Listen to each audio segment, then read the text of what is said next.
નમસ્કાર મિત્રો, સ્વાગત છે તમારું અમારી ચેનલ પર એક નવા વિડીયોમાં। આશા છે કે તમે બધા મજામાં હશો। આજની વાર્તા શરૂ કરીએ।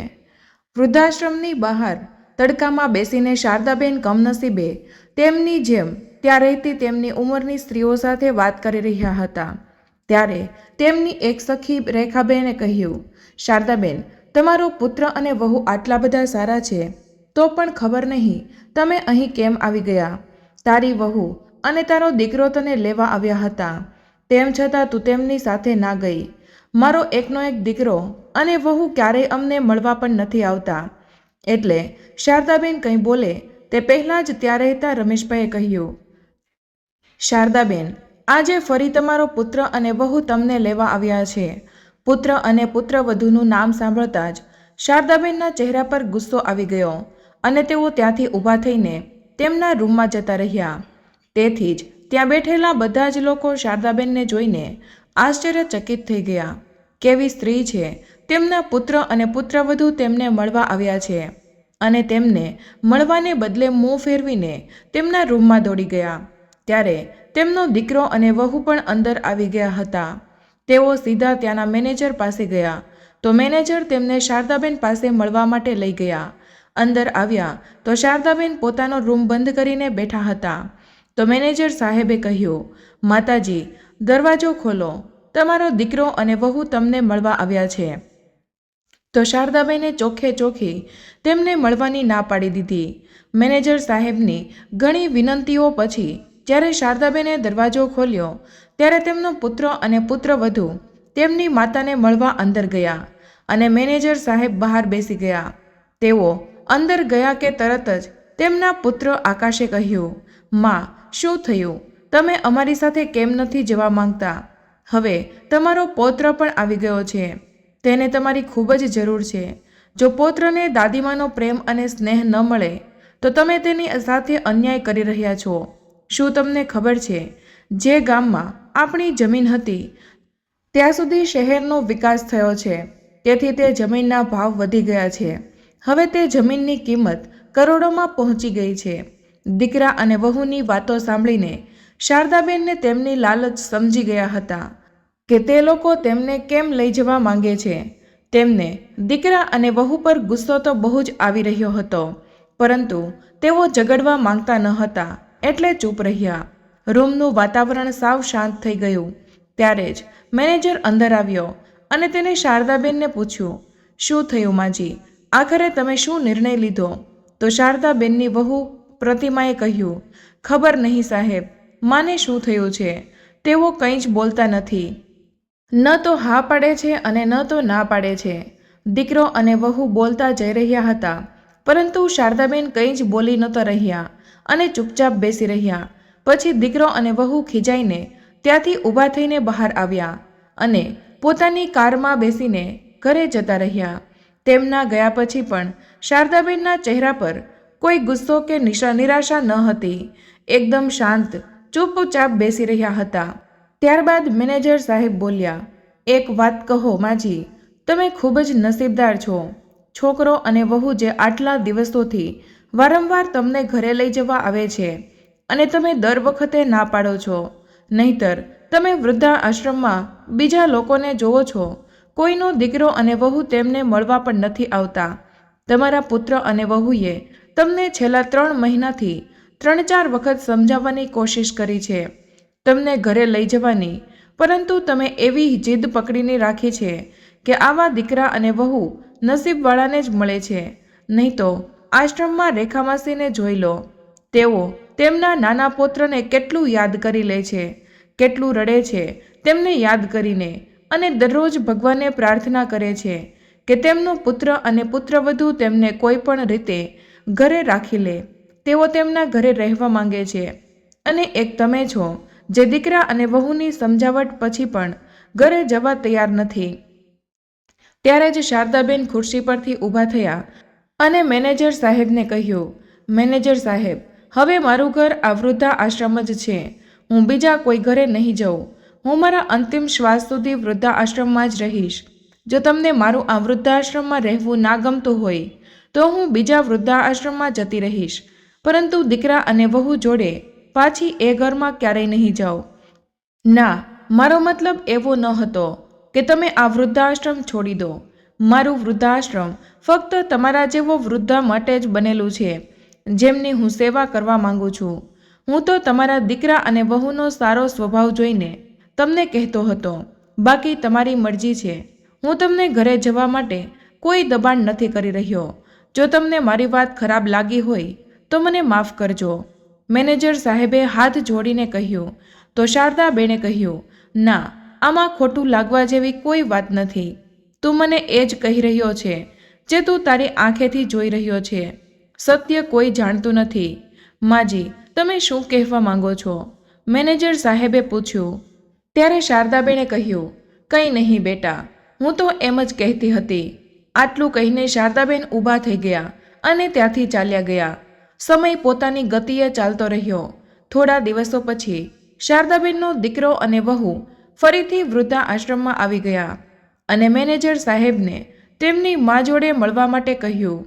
ત્યારે મેનેજર સાહેબે જોયું કે તેમની વહુના હાથમાં એક મોટું બોક્સ હતું. ત્યારે મેનેજર સાહેબે તેમને પૂછ્યું કે આ બોક્સમાં શું છે? ત્યારે શારદાબેનની વહુ પ્રતિમાએ કહ્યું, અરે મેનેજર સાહેબ, આજે મારો અને મારી સાસુનો જન્મદિવસ છે, તેથી જ હું તેમના માટે કેક લાવી છું. તેઓ અમારી સાથે ઘરે આવવા તૈયાર નથી, એટલે મેં વિચાર્યું હું પોતે જ વૃદ્ધા આશ્રમ આવીને કેક કાપીને તેમની જોડે જન્મદિવસ ઉજવી લઈશ. તો મેનેજર સાહેબે કહ્યું, હું એકવાર માજીને પૂછી લઉં અને પછી તમને કહું. આ વખતે તેમનો પુત્ર આકાશ અને પ્રતિમા તેમના 6 મહિનાના પુત્રને પણ સાથે લઈને આવ્યા હતા. મેનેજર સાહેબ શારદાબેનના રૂમમાં ગયા અને કહ્યું, માજી, તમારો દીકરો અને વહુ અહીં તમારો જન્મદિવસ ઉજવવા આવ્યા છે. ત્યારે શારદાબેને તેમના પુત્ર અને પુત્રવધૂને મળવાની સ્પષ્ટ ના પાડી દીધી અને છેલ્લી વખતની જેમ જ તેઓ તેમના રૂમનો દરવાજો બંધ કરીને બેસી ગયા. પરંતુ અહીં તેમની પુત્રવધુ પ્રતિમા શારદાબેનને મળવા માટે જીદ કરી રહી હતી. ભલે ગમે તે થાય, પરંતુ મારી સાસુ સાથે મારો જન્મદિવસની ઉજવણી કરી અને કેક કાપીને જ ઘરે જઈશ. હવે વૃદ્ધા આશ્રમમાં રહેતા અન્ય વડીલોને પણ લાગવા માંડ્યું હતું કે શારદાબેનના પુત્ર અને પુત્રવધુ ખરેખર ખૂબ જ સારા છે, પરંતુ શારદાબેનની અંદર જ સહેજ પણ દયા નથી. તેઓ એક પથ્થર દિલના છે. જ્યારે દીકરો અને વહુ આટલું આજીજી કરે છે તો તેમને પોતાના ઘરે જતું રહેવું જોઈએ. કેમ નકામું જીદ પકડીને બેસી રહ્યા છે? જો અમારા વહુ અને દીકરા અમને લેવા આવતા તો અમે ખુશી ખુશી ઘરે જતા રહેતા. ત્યારે તેમાંથી એક જણે કહ્યું, એવી પણ કોઈ માં હોય જે પોતાના દીકરા અને વહુને વારંવાર અહીં આવવા દેવા પણ મજબૂર કરે છે. તો બીજાએ કહ્યું, દીકરા અને વહુને તો છોડો, એ તો તેમના નાના પૌત્રને પણ જોવા નથી માંગતા. ખબર નહીં કેવી દાદીમાં છે જે પોતાના પરિવારથી દૂર ભાગી રહ્યા છે. બહાર બધા પાસેથી પોતાના વિશે આવી નકારાત્મક વાતો સાંભળીને શારદાબેન રૂમમાંથી બહાર આવ્યા અને તેમની વહુના હાથમાંથી કેકનું બોક્સ ઉપાડીને ફેંકી દીધું અને ગુસ્સામાં બોલ્યા, મેનેજર સાહેબ, મેં તમને પહેલેથી જ મનાઈ કરી હતી ને કે હું મારા પુત્ર અને વહુને મળવા નથી માંગતી. તો પછી આ લોકો શા માટે વારંવાર આવીને મને હેરાન કરે છે? મેં તમને પહેલેથી જ કહ્યું છે કે મારા પતિના ગયા પછી ના તો મારો કોઈ પુત્ર છે અને ના કોઈ પૌત્ર. હવે આ દુનિયામાં મારું કોઈ નથી. મેનેજર સાહેબ, આ બંનેને કહી દો હવે મને મળવા માટે અહીંયા ક્યારેય પણ ન આવે. આ વખતે મેનેજર સાહેબને શારદાબેનનું વર્તન કંઈક અજીબ લાગ્યું અને તેઓ શારદાબેનથી નારાજ થતા બોલ્યા, માજી, તમે વૃદ્ધા આશ્રમમાં કેમ આટલો અહંકાર લઈને બેઠા છો? એવી પણ શું વાત થઈ ગઈ કે તમે તમારા દીકરા અને વહુને એટલી નફરત કરો છો? અહીંયા બધા જોઈ રહ્યા છે કે તમારો દીકરો અને વહુ કેટલા સારા છે, જે તમારો જન્મદિવસ મનાવવા માટે વૃદ્ધા આશ્રમમાં આવ્યા છે. અરે બાળકો છે, બાળકોથી ભૂલ થઈ ગઈ છે હશે, પરંતુ હવે તેઓને તેમની ભૂલનો અહેસાસ થઈ ગયો છે, તો તમારે પણ તેમને માફ કરી દેવા જોઈએ. ત્યારે શારદાબેને પોતાના દીકરા અને વહુ તરફ જોતા કહ્યું, તમે જતા રહો અહીંયાથી અને ક્યારેય પાછા વળીને અહીંયા નહીં આવતા. તે ક્યારેય પણ મને પોતાનું મોઢું ના બતાવતા. શારદાબેનનો ગુસ્સો જોઈને તેમના પુત્ર અને પુત્રવધૂને લાગ્યું કે કદાચ તેમની માતા તેમની પોલ ના ખોલી દે, તેથી જ તેઓ ઉદાસ ચહેરે ત્યાંથી ચાલ્યા ગયા. પરંતુ આજે શારદાબેન ચૂપ ના બેઠા, કારણ કે તેમના પુત્ર અને પુત્રવધૂ તેમને વારંવાર વૃદ્ધા આશ્રમમાં આવીને હેરાન કરતા હતા. છેલ્લા 3 વર્ષથી તેમને કેવી રીતે પોતાની જાતને સંભાળી છે, કેવી રીતે તેમને તેમના પતિનું ઘર છોડીને વૃદ્ધા આશ્રમમાં એડજસ્ટ થઈ ગયા છે, તેમના કરતાં વધુ સારી રીતે કોઈ જાણતું નથી. જ્યારે તેઓ વૃદ્ધા આશ્રમમાં આવ્યા હતા ત્યારે 5-6 મહિના કેવી રીતે રડી રડીને હેરાન થયા હતા, એ તો તેઓ જ જાણે છે કે કેટલાક તૂટેલા મન સાથે તેઓ વૃદ્ધા આશ્રમમાં આવ્યા હતા. દીકરા અને વહુએ શારદાબેનનું અપમાન કરવામાં કોઈ જ કસર છોડી ન હતી. તેના અગાઉની વાતો યાદ કરીને તેમની આંખોમાં આંસુ આવી ગયા હતા. ત્યારે મેનેજરે કહ્યું, માજી, છેલ્લા 3 વર્ષથી મેં તમારી આંખમાં એક પણ વાર આંસુ જોયા નથી, પરંતુ આજે તમારી આંખમાં આંસુ કેમ છે? એવું શું થયું હતું કે તમે વહુ અને દીકરા જોડે પણ નથી જવા માંગતા અને અમને પણ નથી કહેવા માંગતા? કોઈ વાત તો જરૂર છે જે તમે તમારા હૃદયમાં છુપાવીને બેઠા છો. એવું લાગે છે કે કોઈ દુઃખનો સાગર છે જે અમે બધા આજ સુધી જોઈ નથી શક્યા. આજુબાજુ ઊભેલા લોકો પણ કહેવા લાગ્યા કે હા શારદાબેન, એવું શું થયું હતું જેના કારણે તમે તમારા પુત્ર અને પુત્રવધૂ સાથે જવા માંગતા નથી? કંઈક એવું થયું હશે જેના કારણે તમે આટલા કઠોર બની ગયા. શારદાબેન હવે બધું સ્પષ્ટપણે કહેવા માંગતા હતા, કારણ કે તેમને તેમના પુત્ર અને પુત્રવધૂની વારંવાર મુલાકાત ગમતી ન હતી. જ્યારે પણ દીકરા અને વહુનું મોઢું જોતા તો એમને બહુ જ ગુસ્સો આવતો. તેમણે મેનેજર સાહેબને કહ્યું, દીકરા, તમે જેને આટલો સરસ કહી રહ્યા છો તેની વાસ્તવિકતા નથી જાણતા. તે બંને મારા માટે કેક લઈને આવ્યા હતા. વર્ષો પહેલાં એ જ પુત્રવધૂએ મારા ચહેરા પર કેક ફેંકીને મારી હતી. મારા માટે શ્વાસ લેવાનું મુશ્કેલ થઈ ગયું. પોતાના જ ઘરમાં ઘૂંટી ઘૂંટીને જીવતી હતી. મારા લગ્નને 5 વર્ષ પછી આકાશનો જન્મ થયો હતો. તેના જન્મતા જ અમે બંને પતિ પત્ની ખુશીથી ઝૂમી ઉઠ્યા હતા. મારા પતિ લોકોના ખેતરમાં મજૂરી કરતા હતા. અમે બંનેએ ખૂબ જ મુશ્કેલીથી પૈસા ભેગા કર્યા અને અમારા પુત્રને શિક્ષણ આપ્યું, કારણ કે અમે બંને પતિ પત્ની સારી રીતે જાણતા હતા કે પૈસાના અભાવે જીવન કેટલું મુશ્કેલ હોય છે. તેથી જ અમે અમારા પુત્રને સારી નોકરી મેળવવા માટે સક્ષમ બનાવવા માંગતા હતા, જેથી તેને સારી નોકરી મળી જાય. એક રૂપિયો બચાવીને અમે અમારા દીકરાને ભણાવ્યો.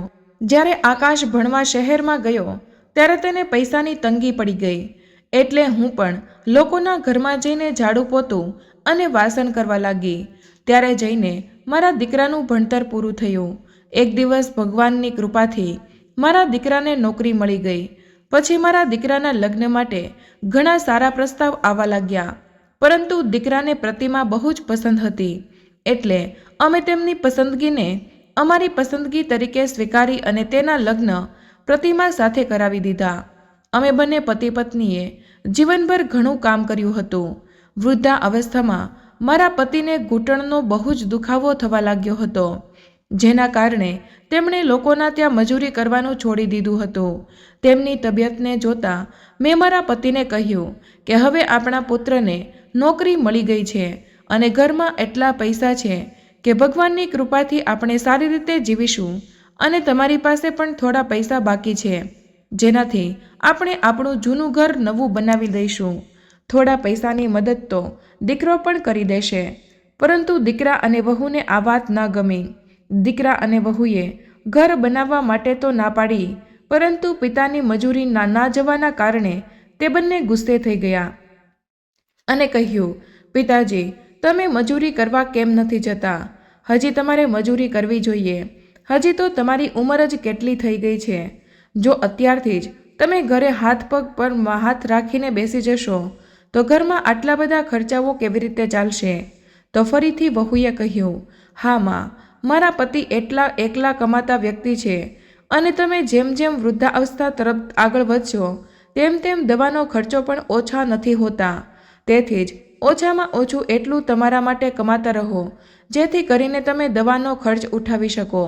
આ સાંભળીને શારદાબેન ગુસ્સે થઈ ગયા અને પુત્રને કહ્યું, આ તું કેવી વાત કરે છે? તારા પિતા ઘૂંટણના દુખાવાના કારણે બરાબર ચાલી પણ નથી શકતા અને તું મજૂરી કરવા જવાની વાત કરે છે. હવે તેમની ઉંમર મજૂરી કરવાની નથી, બેસીને ખાવાની ઉંમર છે. મારી વાત સાંભળીને દીકરો ઓફિસ જવા નીકળી ગયો, પરંતુ વહુ રસોડામાં બહુ વાર સુધી બબડતી રહી. પુત્રની વાત સાંભળીને મારા પતિએ કહ્યું, શારદા, આપણે એક કામ કરીએ, આપણા ગામડે પાછા જઈએ. ગામમાં એક તૂટેલું ફૂટેલું ઘર છે અને 3 વીઘા જમીન પણ છે, જે અમારા પૂર્વજોની છે. તેને હું તારા નામે કરી દઉં છું. જો કાલે હું દુનિયામાં ના રહું અને તને પૈસાની જરૂર હોય તો તું તારી દવાનો ખર્ચ તે જમીન વેચીને ઉઠાવી શકે. આ તમે કેવી વાત કરો છો? શુભ શુભ બોલો. જો તમે જ અહીંયા નહીં રહો તો હું અહીંયા એકલી શું કરીશ? શારદાબેને તેમને ઠપકો આપતા કહ્યું, પરંતુ તેમના પતિ ના માન્યા, કેમ કે આજે જે કંઈ પણ થયું હતું તે જોઈને તેઓ આગળની પરિસ્થિતિઓથી સારી રીતે સમજી ગયા હતા કે આગળ તેમની સાથે શું થશે. આથી જ બંને પતિ પત્ની કોઈ કામના બહાને ગામમાં ગયા અને તે જમીન શારદાબેનના નામે ટ્રાન્સફર કરી દીધી. આ બાજુ દીકરા અને વહુને આ વાતનો ખ્યાલ ન હતો. ઉલટું તેઓ તો ખુશ થઈ રહ્યા હતા કે વૃદ્ધ માતા પિતા 10 દિવસ માટે ગામમાં ગયા છે. પરંતુ ગામડેથી પાછા આવ્યાના થોડા દિવસો પછી જ મારા પતિને છાતીમાં દુખાવો થયો અને તેઓ મને આ દુનિયામાં એકલી છોડીને ચાલ્યા ગયા. મને ખબર ન હતી કે તેઓ કહેતા હતા તે એક દિવસ સાચું થઈ જશે. મારા પતિનું મને છોડીને જવું મારા માટે કોઈ આઘાતથી ઓછું ન હતું. મારી રડી રડીને ખરાબ હાલત થઈ ગઈ હતી. હું મારા પતિના વિદાયના આઘાતમાંથી હજી બહાર નીકળી જ ન હતી કે મને મારા પુત્ર અને પુત્રવધૂનું એક અલગ જ રૂપ જોવા મળ્યું.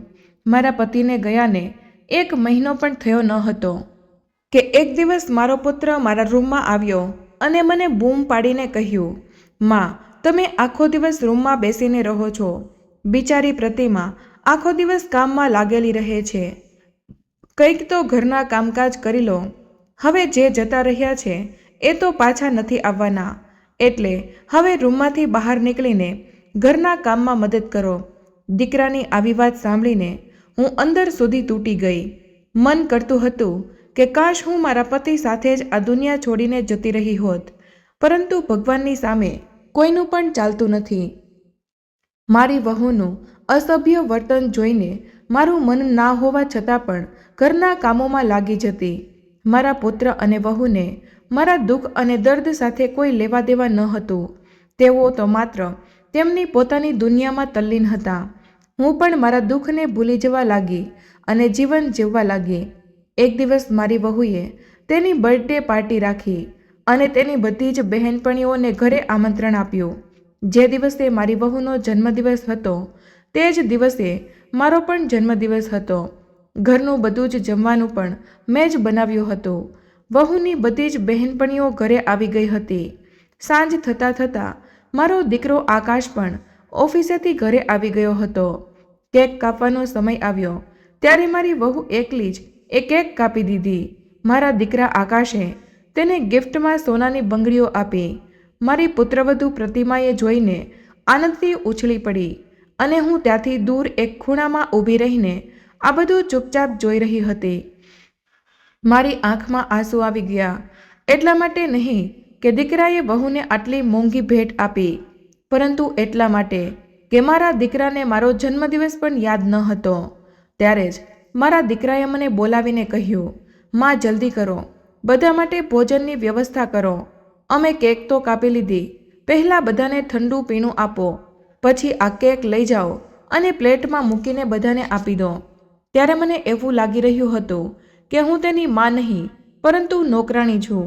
મેં પણ એ દિવસે હિંમત કરીને બધા લોકોને જમવાનું પીરસવાની ના પાડી દીધી અને પોતાના રૂમમાં જતી રહી. મારી ના સાંભળીને મારો દીકરો અને વહુ બૂમો પાડતા મારી પાછળ પાછળ રૂમમાં આવ્યા અને ગુસ્સામાં બોલ્યા, માં, આ તમારી કઈ રીત છે? તમે રૂમમાં આવીને મોઢું ફૂલાવીને બેસી ગયા. ઘરમાં આટલા બધા મહેમાન આવ્યા છે, તેમના ખાવા પીવાનું જુઓ. એ બધા તમારા મહેમાનો છે, તો તમે જ જોવો. આ બધું હું નથી કરી શકતી. મારું કામ કરવાનું ના પાડવું વહુ દીકરાને ના ગમ્યું. ત્યારે દીકરાએ ગુસ્સામાં કહ્યું, માં તમે નકામી વાત કેમ કરો છો? એવું શું થઈ ગયું તમને? આજે મારો પણ જન્મદિવસ હતો. હું આટલું જ બોલી શકી. ત્યારે જ વહુએ બૂમ પાડીને કહ્યું, ઓહો, આજે આ વૃદ્ધનો પણ જન્મદિવસ હતો અને તેની કેક ના કાપી એટલે જ તે ચીડાઈ ગઈ છે. કોઈ વાંધો નહીં, હું કેક રૂમમાં લઈને આવું છું અને અહીંયા જ તારી કેક કટ કરી દઈએ છીએ. ના વહુ, મારે કેક નથી કાપવી અને ના પહેલાં મેં ક્યારેય મારા જન્મદિવસ પર કેક કાપી છે, મેં કહ્યું. ત્યારે જ મારી વહુ કાપેલી કેક મારી જોડે લઈને આવી ગઈ અને તેને મારું આખું મોઢું કેકથી ભરી દીધું. વહુ શું કરે છે?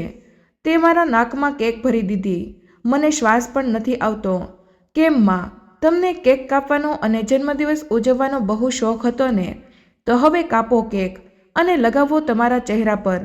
આજકાલના બાળકો આ રીતે જ તેમના જન્મદિવસની ઉજવણી કરે છે અને કેક કાપીને મોઢા પર લગાવે છે. એ જ તો કરી રહી છું. આકાશ, મને કંઈ નથી દેખાઈ રહ્યું, આંખોમાં બળે છે.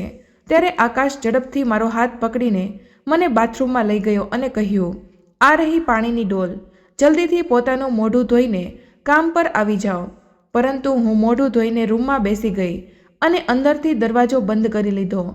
ત્યારે મારા દીકરા અને વહુએ મને બહુ ઊંધું સીધું સંભળાવ્યું. સવાર સુધીમાં બંને મને વૃદ્ધાશ્રમમાં મોકલવાની તૈયારી કરી રહ્યા હતા. ત્યારે મારો દીકરો મારી પાસે આવ્યો અને બોલ્યો, ચાલો માં, જો તમે અહીંયા કોઈ કામ નહીં કરી શકો તો મારા ઘરમાં તમારા માટે કોઈ જગ્યા નથી. દીકરા અને વહુની વાત સાંભળીને શારદાબેને પણ પોતાના મનને સમજાવી લીધું કે ભલે વૃદ્ધાશ્રમમાં રહેવું મંજૂર છે, પરંતુ દીકરા અને વહુની નોકરાણી નહીં બનવું. આ વિચારીને શારદાબેને વૃદ્ધાશ્રમમાં રહેવું સ્વીકારી લીધું અને તેમના દીકરા અને વહુ તેમને વૃદ્ધાશ્રમમાં મૂકીને આવતા રહ્યા. શારદાબેનના ગયાને 1.5 વર્ષ થયું હતું કે આકાશ ઉપર ગામડેથી કોઈકનો ફોન આવ્યો. ગામડે જે જમીન તમારી છે, હવે ત્યાં સુધી શહેરનો વિકાસ થઈ ગયો છે અને તમારી જમીન મેઇન રોડ પર છે, તેથી તેની કિંમત કરોડોમાં પહોંચી ગઈ છે. જે સાંભળીને આકાશ અને તેની પત્ની પ્રતિમા આનંદથી ઉછળી પડ્યા અને જમીન વેચવાનો નિર્ણય કર્યો. બીજે દિવસે ગામડે પહોંચી ગયા, પરંતુ જ્યારે કોર્ટમાં પહોંચ્યા ત્યારે જાણવા મળ્યું કે તે જમીન તો તેમના પિતાએ તેમના મૃત્યુ પહેલાં તેમના માતાના નામે કરી દીધી છે. જે સાંભળીને દીકરા અને વહુના પગ નીચેથી જમીન સરકી ગઈ. તેઓ આશ્ચર્યથી એકબીજાને જોવા લાગ્યા કે હવે શું થશે. દીકરો અને વહુ નાનું મોઢું લઈને પોતાના ઘરે પાછા પરત ફર્યા અને યુક્તિઓ રમવા લાગ્યા કે તે વૃદ્ધને કેવી રીતે પાછી લાવવી. પછી આકાશના મનમાં એક વિચાર આવ્યો. તેણે કહ્યું કે થોડા દિવસોમાં આપણું બાળક આ દુનિયામાં આવવાનું છે. તેના બહાને આપણે તે વૃદ્ધને અહીં લાવીશું. પોતાના પૌત્ર કે પૌત્રની ખુશખબરી સાંભળીને તે વૃદ્ધ આવવાની ના નહીં પાડે. આ વિચારીને દીકરો ને વહુ આગળનું પ્લાનિંગ કરવા લાગ્યા. થોડા સમય બાદ આકાશને એક દીકરો થયો. હવે તો તેમને માને વૃદ્ધાશ્રમથી લાવવાનું એક બહાનું પણ મળી ગયું હતું. પૌત્રના નામે વૃદ્ધાશ્રમમાં જઈને શારદાબેનને વારંવાર ઇમોશનલી બ્લેકમેલ કરવાનું શરૂ કર્યું. શારદાબેન પણ આ વાત સારી રીતે સમજી રહ્યા હતા, કારણ કે પહેલી જ મુલાકાતમાં તેમની વહુએ તેમને શહેરના વિકાસની વાત કહી હતી. તેમને બધી જ ખબર પડી ગઈ હતી કે દીકરો અને વહુ તેમને ઘરે કેમ લઈ જવા માંગે છે. તેમને પુત્રની સંભાળ રાખવા માટે મફતમાં આયા પણ મળી જશે. આ જ કારણ છે મેનેજર સાહેબ, હું મારા પુત્ર અને પુત્રવધુ પાસે જવા નથી માંગતી. તમે લોકો માનો છો કે મારો દીકરો અને વહુ મને ખૂબ જ માન આપે છે, એટલા માટે તેઓ મને ઘરે લઈ જવા માંગે છે, પરંતુ એવું કંઈ જ નથી. તેઓ માત્ર મને તેમના પુત્રની આયા બનાવીને શહેરના વિકાસ માટે ગામડામાં આવેલી જમીન વેચીને પૈસા પડાવી લેવા માંગે છે. તેમનું આ કામ થઈ જશે એટલે તરત જ તેઓ મને ફરીથી દૂધમાં માખી કાઢીને ફેંકી દે એવી રીતે અપમાનિત કરીને કાઢી મૂકશે, અને હું વારંવાર અપમાનિત થવા નથી માંગતી. હવે મારું આ વૃદ્ધાશ્રમમાં મન લાગી ગયું છે. હું મારા છેલ્લા શ્વાસ સુધી અહીં જ રહીશ. શારદાબેનની વાતો સાંભળીને મેનેજર સાહેબની આંખોમાં પણ આંસુ આવી ગયા. ત્યાં બેઠેલા તમામ લોકો ભાવુક થઈ ગયા. અમને માફ કરી દેજો શારદાબેન, અમે તમને ખોટા સમજ્યા, પરંતુ આજ પછી તમને કોઈ કશું નહીં કહે. તમે અહીંયા આરામથી રહો. બધા લોકોએ શારદાબેનની માફી માંગતા કહ્યું. ત્યારે શારદાબેને કહ્યું કે તમારા બધાનો કોઈ જ વાંક નથી. તમે તમારી આંખોથી જે જોયું તે જ તમે કહ્યું, પરંતુ સત્ય તો બીજું જ કંઈ હતું. આ રીતે વધુ 2 મહિના પસાર થઈ ગયા. પછી એક દિવસ શારદાબેનનો દીકરો અને વહુ તેમને લેવા માટે ફરીથી આવ્યા, કારણ કે તેઓ જમીનના લોભી હતા. પરંતુ આ વખતે મેનેજર પણ તેમના આવવાની રાહ જોઈ રહ્યા હતા. તે બંનેને જોતા જ મેનેજર પોલીસને ફોન કરી દીધો. એટલામાં જ આકાશ અને પ્રતિમા મેનેજર સાહેબ પાસે આવ્યા અને કહ્યું, સાહેબ, મારી મા ક્યાં છે? આજે કોઈ પણ સંજોગોમાં અમે તેમને ઘરે લઈ જઈશું. આજે મેનેજર સાહેબ આકાશ અને પ્રતિમાના અસલી રૂપને જોઈ શકતા હતા કે તેઓ જમીનના લોભમાં હવે ભલાઈનો મુખવટો ઉતારીને જબરદસ્તી પર ઉતરી આવ્યા હતા. ત્યારે જ શારદાબેન તેમને તેમના રૂમમાં જતા દેખાયા તો જલ્દીથી દોડીને આકાશ તેમની જોડે ગયો અને જબરદસ્તી તેમનો હાથ પકડીને તેમના કાર જોડે લઈ ગયો અને બોલ્યો, ચાલ માં, હું તને 10 વખત સમજાવવા આવ્યો છું, પરંતુ તું ના માની. આજે હું તને બળજબરીથી લઈ જઈશ. ત્યારે પોલીસને સામે જોઈને આકાશ અને પ્રતિમા સ્તબ્ધ થઈ ગયા. પાછળથી મેનેજરે કહ્યું, ઇન્સ્પેક્ટર સાહેબ, મેં જ તમને ફોન કર્યો હતો. બંનેને પકડી લો સાહેબ. જબરદસ્તી એક વૃદ્ધ મહિલાને હેરાન કરી રહ્યા છે. તેની મરજી વિરુદ્ધ જબરદસ્તીથી લઈ જવાની કોશિશ કરી રહ્યા છે.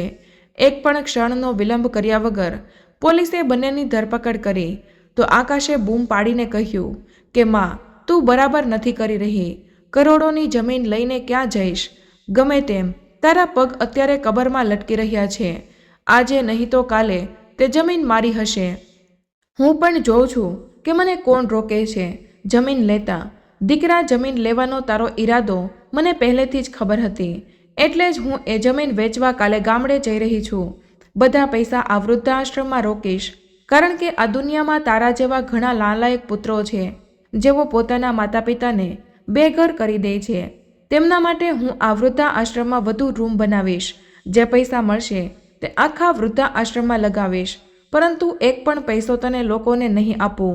ના માં, તમે આવું ના કરી શકો, દીકરા અને વહુએ બૂમ પાડીને કહ્યું. ત્યારે શારદાબેને તેમની વાત ન સાંભળી અને ઇન્સ્પેક્ટર સાહેબને દીકરા અને વહુને પોતાની નજરથી દૂર લઈ જવા કહ્યું. ઇન્સ્પેક્ટર સાહેબ તેને લઈ ગયા. બીજા દિવસે શારદાબેને પોતાના ગામની જમીન વેચી દીધી અને વૃદ્ધાશ્રમમાં વધુ રૂમ બનાવવા માટે પૈસા આપ્યા. તેમને સુખ સુવિધાઓથી ભરપૂર નવું વૃદ્ધાશ્રમ બનાવ્યું અને તેઓ પોતે પણ શાંતિથી વૃદ્ધાશ્રમમાં રહેવા લાગ્યા. તો મિત્રો, આજની વાર્તા તમને કેવી લાગી તે કમેન્ટમાં જરૂર જણાવજો. પસંદ આવી હોય તો વિડીયોને લાઇક અને તમારા મિત્રો સાથે શેર કરજો. સાથે એ પણ જણાવજો કે તમે આ વાર્તા કયા શહેરમાંથી સાંભળી રહ્યા છો. આ ચેનલ પર પહેલીવાર આવ્યા હોય તો ચેનલને સબસ્ક્રાઇબ કરવાનું ભૂલશો નહીં. મળીએ એક નવા વિડીયોમાં. ત્યાં સુધી બધાને જય શ્રી કૃષ્ણ. ધન્યવાદ.